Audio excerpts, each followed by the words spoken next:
Отново, драги зрители, цяла година не съм снимал, но този път вече втори или трети или четвърти видеофилм ви правя, а за няколко парчета изобщо не вадих телефона.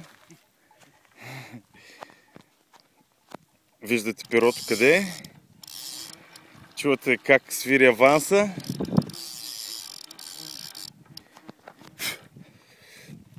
След малко ще видите ширанчето, сигурно е под кило.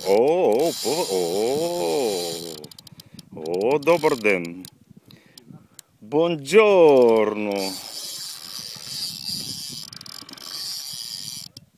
Малко ще му затегнем, да видим докъде е стигнало.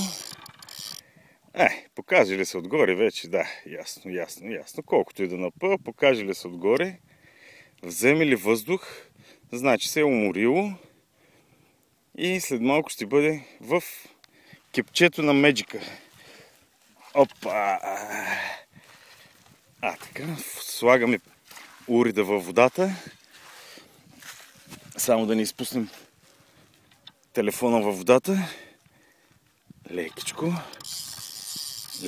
го придърпваме към брега. Ох, на батко! Не знам дали сте виждали някъде такова изпълнение. Оператор, режисьор, продуцент. Един и същи меджик. И действащо лице меджик. Така.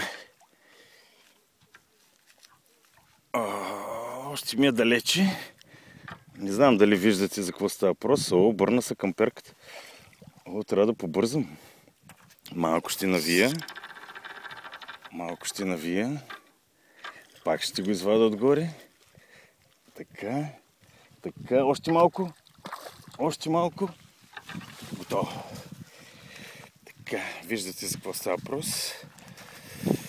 Няма лъжа, няма измама. Така, оставяме ловджийската варица. След което виждате за какво става въпрос. Стой мирен. Да изварим куката. Така, изварихме куката. След което това ширанче, което е около кило, се закачи на гадната си перка. Не знам как ще го откача. Може би внимателно. Тя му се раздра.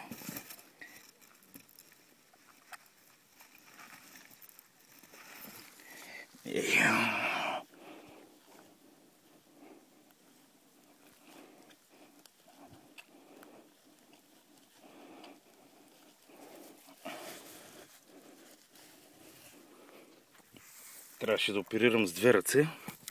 Затова се получи това. Сега виждате ли нещо, не знам. Ето го ширанчето, което го пускам на свобода. Ето е така. Виждате ли? Така. Всички любители на риболова да правят по същия начин. Точно така. Айде, до следващия път.